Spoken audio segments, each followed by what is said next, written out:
Today we'll be doing a panel discussion on Africentric schools. My name is Fatihat and I'll be the moderator. To my right we have Fred, Ushana, and Matthew, who will also be contributing to the discussion.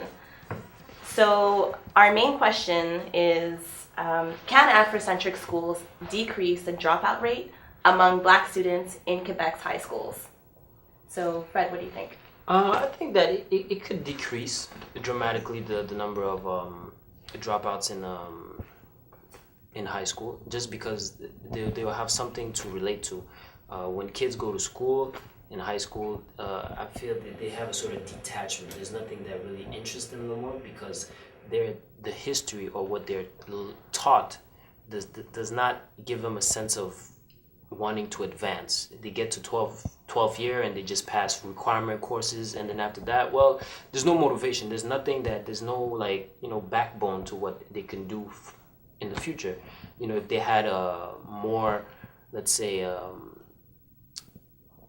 heroes or people that they can look up to, other than hip-hop artists or entertainment or actors, then, it gives them a sense of, I can accomplish something.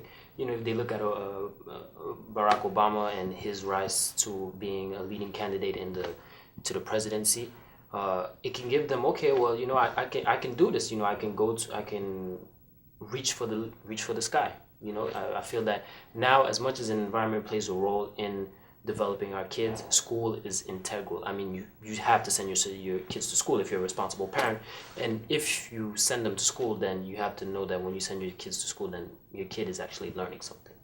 And if you go to a mainstream school, they're not gonna maybe give him the attention that he needs. So when he goes home, the influences, the environmental influences are more alluring to him. The fast money, the status, being somebody in the neighborhood. But if they can become somebody within the school, that would help them. That if they had people that would that they can relate to, that aren't drug dealers or past drug dealers, or people that don't make easy money, that you work hard, good work ethic, honesty, and all those great values that parents should instill at a young age, and they create that, then it's good. Okay, so our students are basically just disinterested in the traditional curriculum, and having more Black mentors, people that they can look up to, can maybe engage them. It can engage them. What do you think? I will have to respectfully disagree with my colleague Fred here, because I think that there are so many factors that affect whether or not students do well in school or have academic success. It's their environment, it's their sense of self-purpose, it's the parental involvement, it's community involvement, it's their home environment, the school facilities, curriculum, program. I mean, I think I just listed maybe 10 things off the top of my head, and to narrow in and say, if we provide Black-focused schools or Afrocentric schools to our students, that's going to help reduce the dropout rate, I think is unrealistic. We need to change all of the factors, predominantly the ones that are outside of the school system, improve the home environment, improve the parental involvement, give our children something to hope for, give them career days and something to look for beyond 11th grade, because they may not know what's waiting for them after school. And I think that will help more to alleviate or to reduce the dropout rate of our Black students in Montreal. Okay, so it's not just solely the Afrocentric schools implementation, but there are factors beyond that. Absolutely. External factors. What do you think? I have to build on some of the topics that Ushana mentioned already, which are that Black students are facing a lot of issues outside of the schools.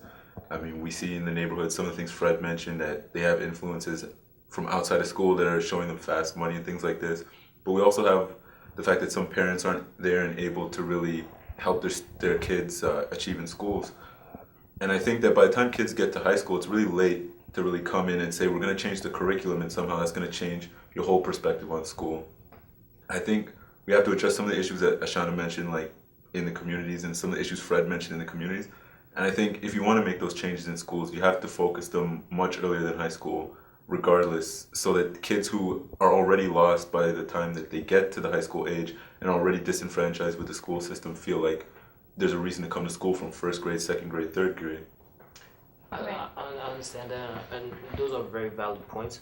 But also, if you look, the education should be the foundation on which you build a strong society. If your kids are educated, then they become good parents.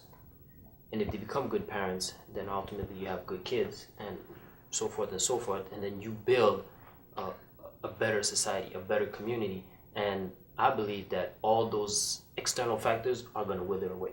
Because if you're able to, I'm not denying that, school is the band-aid, just the solution to every problem. I'm sure that, but I mean, you also have to point your fingers to the government, some government agencies that are not giving, as much support to the Black community as they need. So if you take that into account, I don't think it's just the schools or the parents. I mean, the parents that are leaving their kids or that are not providing a good enough care, I mean, are a result of poor education, because they couldn't get it when they were young. So when they grow up, they don't have nothing to teach their kids. So I mean, ultimately, it's a vicious cycle. So we have to turn that vicious cycle into a positive cycle. That means they have to go to school, they have to graduate, they have to have a good job so that their kids can do the same.